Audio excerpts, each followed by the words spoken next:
Welcome. This is James Corbett of CorbettReport.com.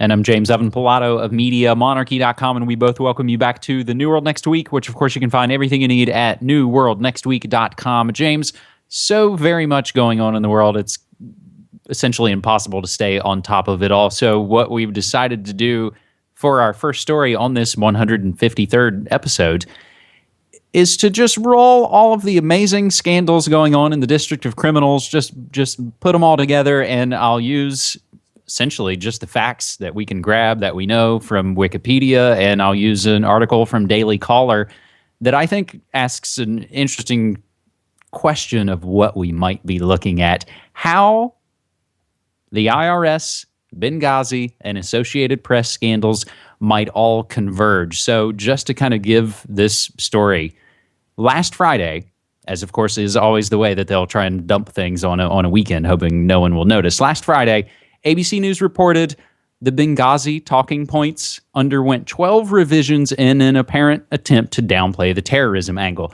Later the same day, last Friday, the IRS apologized for targeting conservative groups. And now, just a couple of days ago, it was revealed that the Department of Justice had seized phone records of Associated Press reporters. So to just kind of give the essential facts to get on the same page, so to speak, we all know about Benghazi, the latest 9/11 event on 9/11/2012. But just to put on the record about this Irs Tea Party investigation, it began in March 2010, where the IRS more closely scrutinized certain organizations applying for tax-exempt status, and it even looked at the kind of words that they used. If you're, Obamacare or Making America Better or the 9/12 organization, any of those sort of keywords, the IRS was given extra scrutiny. So now, May 2013, the IRS revealed that it had actually done all of this, and now it's political condemnation and all the fingers pointing and all those things. So it's interesting to note, and again, this Daily Caller article, in both cases, Benghazi and IRS, there is at least the appearance that the Obama administration might have used the levers of power to help guarantee the president's reelection. So then what we just found out this past Monday, May 13th, the news agency Associated Press announced that the Justice Department seized office telephone records for 20 AP reporters for a 2-month period in 2012. AP described the acts as a massive and unprecedented intrusion into news-gathering operations. The AP reported that the Justice Department would not say why it sought the records, but news sources noted that the District of Columbia U.S. Attorney's Office was conducting a criminal investigation into a May 7th, 2012 Associated Press story about a CIA operation that stopped a terrorist plot to detonate a bomb on an airplane. So it's interesting to note, James, that now that all of this has unleashed and Attorney General Holder recused himself from the Associated Press records subpoena, the acting IRS chief has now resigned, and Obama has now finally given his statement. I believe he said, quote, "I'm angry." And now it seems like there's almost a feeding frenzy going on, whereas Obama got the most unbelievable pass we've maybe ever seen in modern history from the press. Now it is that feeding frenzy, and everybody's kind of going on and going for it. And one, it's fascinating to note that this is all essentially playing out 40 years to the weeks and months of Watergate. And I think, James, it's also fascinating to see now, in a way, the wheels are coming off the empire when they don't even know which scandals they're looking at and uncovering each other's scandals. So in a way, I would look at this and go, great, you guys are all going to destroy each other. James? I wish I was that optimistic. I do obviously, agree with everyone who's talking about this to say that the wheels are coming off Obama in his second term, and this is, this is the turning of the press against the once untouchable golden boy. I agree with all that, but it seems to me like they're just getting ready to change the lining on the birdcage yet again, and it doesn't seem like any of these scandals are going to touch on any of the core issues that are really underlying them. For example, Benghazi, who cares about the talking point memo? This is not the issue with Benghazi. Benghazi was I mean, A, first and foremost, a stand down, and B, it was there was secret, shady CIA shenanigans going on with transporting weapons to Syria and everything. And of course, all of that gets completely sidelined in this talking about the talking points. Or when you take the AP scandal, it's like suddenly the journalists out there actually care. Oh, you're seizing some of our phone records. Oh, this is a big scandal. But of course, warrantless wiretapping and the now open admission that the NSA spies on all electronic communications going on in the United States. Apparently, that's no big deal. That's not really worth getting in a tizzy over.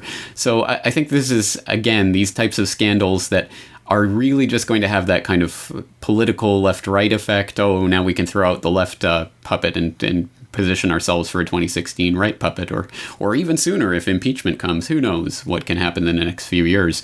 But again, I don't see any of this going to the core of the issue. And also, I mean, another thing to keep in mind whenever there's these types of big scandals that break is what else are we being distracted from? And one thing that I've noticed in the past few days that probably should be getting a lot more attention is this SEAL Team 6 families held a press conference to talk about how they believe the SEAL Team 6 members who died in that chopper crash in Afghanistan were basically killed by the administration who basically put them right in harm's way in the worst possible situation, violated standard operating procedure, etc., to basically ensure that those SEAL Team 6 members died. And that scandal isn't getting any traction because of all the other ones. So again, it is interesting to see what's happening. And hey, I'm not going to shed any tears over Obama going down, but I think that there's bigger political meat behind all of this. And as always, that's going to be obscured. I think, and you make all great points. It's interesting to note in the AP case and the media case that, yeah, it gives them the chance to go, holy moly, this is a big story and it concerns our favorite subject, us. So it keeps it all kind of, incestuous and kind of in the family, so to speak. James, we'll move quickly to our second story, but in a way, it still reminds me. I mentioned it last week. The David Fincher series that's on Netflix, House of Cards. It's like, yeah, I'd just as soon watch House of Cards because the acting is much, much better. Our second story, James, is probably one of the biggest stories here of the past week as far as people just talking about it. This was one, and again, I do work in the newsroom, and we talk about a lot of stories, but this is one that just had everybody, the water cooler kind of conversation. And we'll take it from the Los Angeles Times as well as Natural News, where one, Angelina Jolie will have her ovaries removed next. That is already after undergoing a cancer preventative double mastectomy and breast reconstruction. Now Angelina Jolie will follow up with surgery to remove her ovaries as well. This was just now the most recent story. Angelina Jolie's mother, Marceline Bertrand, died of ovarian cancer at the age of 56 after fighting the disease for a decade, and doctors said Jolie has a 50% chance of developing the same. The actress revealed all of this in an op-ed piece in the New York Times, which will, of course, include the show notes as we do everything we mention on these episodes. The 37-year-old mother of 6 said she and her children have often discussed mommy's mommy. Quote, I find myself trying to explain the illness that took her away from us, she wrote. They have asked if the same could happen to me. Ultimately, James, what really happened is she did a preventative move. And the complete opposite take from Mike Adams and naturalnews.com, Angelina Jolie inspires women to maim themselves by celebrating medically perverted double mastectomies. This essentially is a tabloid story, James, but as is often the case, I think it really sheds a lot of light on a lot of interesting things, going to say the very least. Just what's your thoughts on this? Well, it is a tabloid story, but like so many tabloid stories, it provides an entree for a lot of people to sort of broach these types of conversations that they otherwise wouldn't. And now what's the talk of the town is double mastectomies. Let's cut off our breasts, because that's the best way to prevent cancer, right? Oh, well, I might get lung cancer one day. I might as well just cut out my lungs. It is atrocious that people can be led to believe that after 100 years of Rockefeller-funded, Rockefeller-driven cancer research, the best we can do is basically hack off body parts because you might one day develop cancer. But unfortunately, people are being trained that this is the way to go, and Angelina Jolie is getting such praise from all sectors. So she's such a brave woman for doing this, and she's opening up this conversation, but I think we know that this type of Hollywood star conditioning is usually the way that people are led into false paradigms and false solutions. So I would hope people would take a look at the Natural News article, which talks about the real issue here, which is why people are developing cancer in such numbers and what the real roots of this problem is, which is more important than what we can do to one day perhaps, it's headed off at the pass by chopping off our limbs. I found most people who, when the subject was mentioned at work, most people had the just like, what? And again, no, I'm not in her shoes. I can't make those decisions. And ultimately that's the freedom to do those sorts of things. But I can't help but look at this as Angelina Jolie is a very high profile member, I think, of this kind of class. And we talk about it time after time. She is a member of the Council on Foreign Relations. That's why she's always in the news so much. I can't help but look at this as, she's helping to push this agenda that, to me, it just smacks of some kind of futuristic state where, again, you'll just be hacked and chopped. But again, they'll be able to do that. It won't be there for any of us. James, interesting that you do mention your lungs, because I would just like to put on the record right now that today marks 10 months since I quit smoking cigarettes. And hats off to you. And that's a much better way of hoping to prevent the cancer than cutting your lungs out, I think. That's what I'm thinking. That's what I'm hoping. Our third and final story this week, James.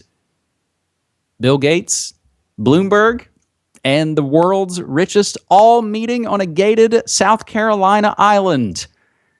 Has the Bilderberg meeting maybe become a little too mainstream for some of the world's richest elites? Warren Buffett and, of course, the Monsanto-linked Bill Gates to Oprah and Jeb Bush. The local media in South Carolina began reporting a little bit on closed-door meetings between billionaires and politicians at the gated beach island of Kiowa, South Carolina. So this story from StoryLeak.com basically points out that it seems like only one CBS affiliate there, WBTW, is reporting on it, where they note that 20 highly expensive jets were lined up at the Charleston International Airport on Johns Island, and that Bill Gates and others were at the Sanctuary Hotel on Kiowa Island. The attendee list, according to the CBS report, includes Jeb Bush, Mayor Michael Bloomberg, Bill and Melinda Gates, Dan Gilbert, who's the owner of the Cleveland Cavaliers, Warren Buffett, Oprah, and many, many more. We wish them luck with what they're doing, Mayor Charles LaPuma said. If they want to play golf, they couldn't have picked a better weekend. We are glad we could offer them great weather. The mayor is just so thrilled he could offer them up some great weather, so who cares what they're actually doing? So who cares about any of the concerns of whether or not, it completely violates fundamental laws of crafting policy behind closed doors? But James, who cares?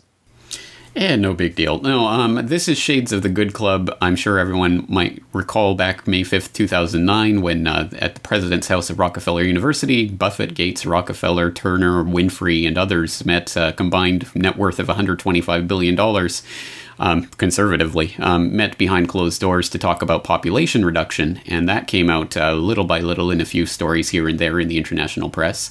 And this time we don't have any inroads so far as to what they're talking about. But I bet you if it ever does come out, it'll be something along the lines of population control, eugenics, biometrics, whatever the next craze might be. And it's important for people to keep their eyes on these types of meetings as much as possible as well. Obviously, a lot of attention gets put on things like the Bilderberg meeting that's going to be coming up in a couple of weeks here in Watford in England, and deservedly so. I think obviously people should show up there. They should protest. They should make their voices heard. They should let them know that we are watching them.